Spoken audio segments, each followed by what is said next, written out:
India பாகிஸ்தானிடையே உச்சகட்ட போர் பதற்றம் நிலவி வரும் நிலையில் இந்திய விமானப்படையில் அங்கம் வகிக்கும் முக்கிய போர் விமானங்கள் பற்றி பார்ப்போம். அதில் முதலாவதாக ரஃபேல். இரட்டை இன்ஜின் கொண்ட நவீன போர் விமானமான ரஃபேல் வான்வெளி உளவு, ஆழமான தாக்குதல், கப்பல் எதிர்ப்பு தாக்குதல் மற்றும் அணுசக்தி தடுப்பு பணிகளை மேற்கொண்டு வருகிறது. அடுத்ததாக MiG-29. இது கார்கில் போரில் முக்கிய பங்கு வகித்த சூப்பர்சானிக் போர் விமானம். வான் பாதுகாப்பு மற்றும் தரையிலிருந்து தாக்குதல் ஆகிய இரட்டை நோக்கங்களுக்காக பயன்படுத்தப்படுகிறது.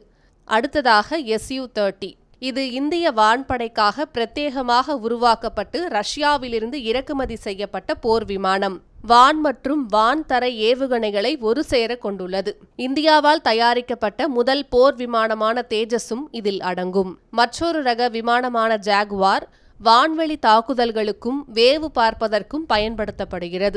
இதுபோன்ற பல்வேறு வலிமையான போர் விமானங்களைக் கொண்டு அசுர பலத்துடன் இந்திய வான்படை திகழ்கிறது.